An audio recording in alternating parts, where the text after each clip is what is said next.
Under a sky ripped apart by thunder that wasn't weather, Sergeant Amelia Parker stood on the trembling floor of Hawk's Nest hangar, surrounded by screaming metal, choking smoke, and the sharp stink of jet fuel, as mortars hammered down like the devil's own percussion, shaking every rib of the structure, rattling every soul inside. And when the radio crackled with static and urgency, any Apache pilot on base, every mechanic froze mid-wrench, eyes darting like prey sensing the end.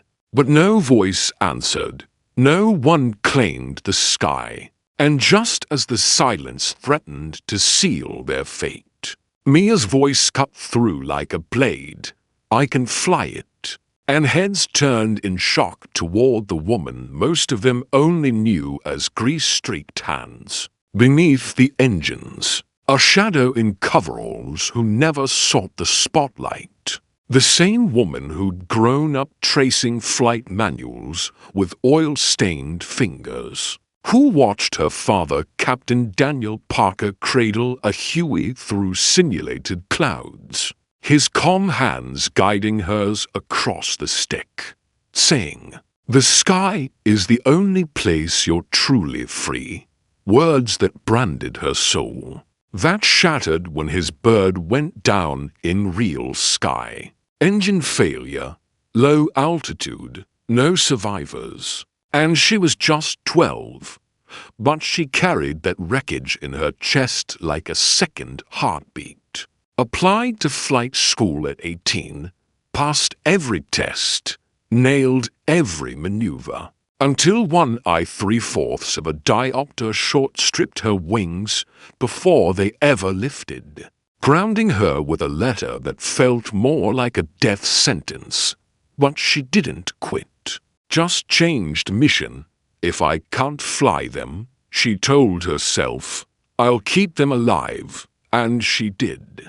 Pouring years into turbine guts and cracked frames, into sleepless nights on hangar floors, half living on burnt coffee and the hum of engines reborn under her touch, all while sneaking into the old simulator behind Bay 4, powering up its ghost blue screens to train in silence, whispering, "For Dad who flew, so I could dream."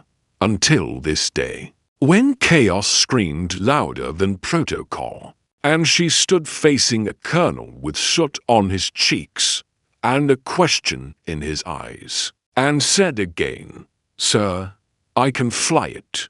And though the rulebook screamed no, the fire outside screamed now, and in a breath heavy with war and decision, he met her eyes and said, "Get it airborne." "Sergeant, that's an order." So she ran, helmet under her arm, sprinting through dust that clawed at her lungs, boots pounding toward Apache 734, the bird she'd rebuilt bolt by bolt, glowing beneath the flicker of emergency lights like it knew it was time, and climbing aboard. She moved with the fluency of muscle memory. No hesitation. No checklist needed. This cockpit was her cathedral.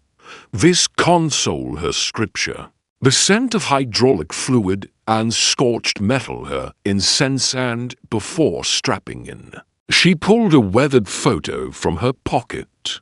Her father beside a Huey, taped it above the altimeter, whispering, "For you, Dad."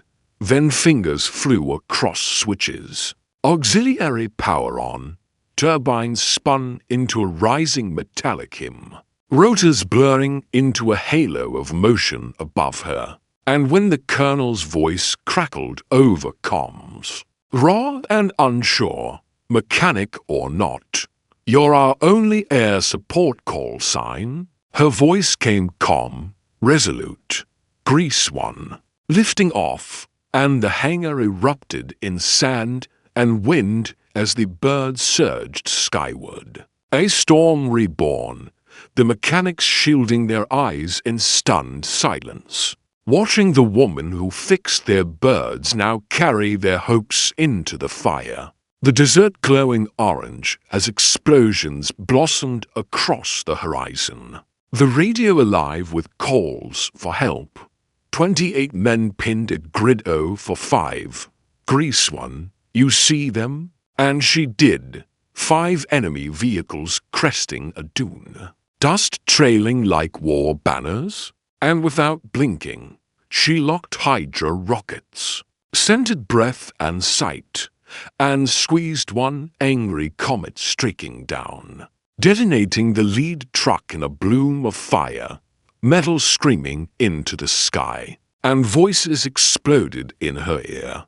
Direct hit. You got eyes on the rest, and she dove hard, chain gun blazing, carving lead through the convoy until tires shredded, engines screamed, and men on the ground wept and cheered in equal measure.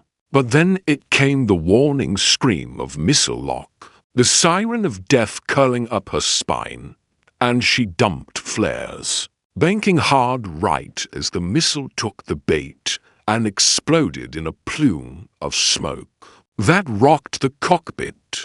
Instruments jittering, tail rotor groaning, damage assessments flooding red, colonel barking. Return to base, that's an order. But defiance bloomed quietly inside her, not as rage, but as resolve, and she replied, negative. Sir, if I don't finish this, they'll die, because she'd done the math. And rules don't save lives when the book is on fire, so she made one more pass, holding the shuddering birds steady, tail barely responding, chewing lead into the flank of the last enemy truck while rockets finished the job. 2 more fireballs clawing the sky, convoy broken, radio bursting into a choir of relief.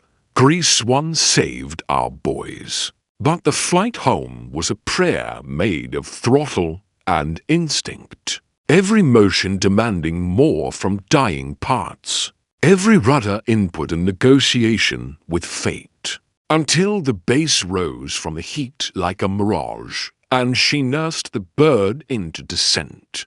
But it hit hard, skids slamming, frame shrieking, rotors spinning down with a whine-like relief and finality. And then silence, broken by a flood of boots and voices. Hands pounding her shoulders, men sobbing, the colonel writhing last. Chest heaving, eyes unreadable, stopping in front of her as the hangar roared with chants. Grease 1, Grease 1. And he stared, expression hard, before saying, Sergeant Parker, you violated a direct order, and paused, letting the weight hang, and you saved 40 for lives, then saluted with crisp finality, and she couldn't even smile, just nodded once, exhausted to her bones, and by sunrise, her story raced up the chain of command, Pentagon suits swarming the base, her helmet cam dissected frame by frame, her tail rotor recovery whispered about in reverent tones, and weeks later, no reprimand came, only a citation for valor and an honorary flight designation. Etched into Army record, Grease 1, the first of its kind, and when the colonel handed her the plaque, he met her eyes and said softly, your father would have been proud, and she swallowed hard, replying, thank you, sir. And 6 months later, Fort Rucker's whiteboard bore not just schematics, but stories, as Sergeant Parker taught young mechanics what manuals couldn't, how character shows. When the checklists end, how courage is stepping forward even when you might fail. And when one trainee raised a hand and asked, what if we stand up and lose? She smiled with eyes that had seen the worst and replied, then at least you stood, because she knew the weight of waiting too long, of silence when action could save lives. And behind her, Lieutenant Colonel Whitman watched with quiet pride. The same man who once ordered her skyward, now running a crisis flight readiness program for mechanics. And as the class filed out, he offered her a small, solemn salute, the kind that speaks of shared risk, not rank and outside.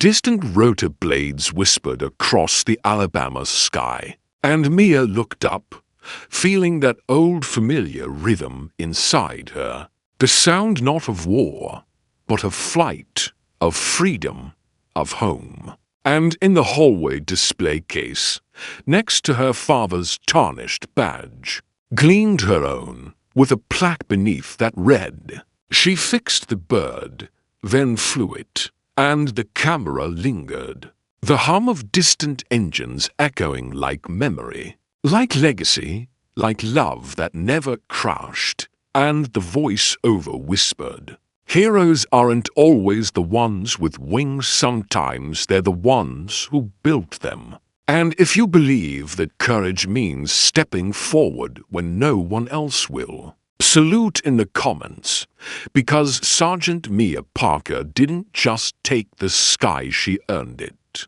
One wrench, one choice, one miracle at a time.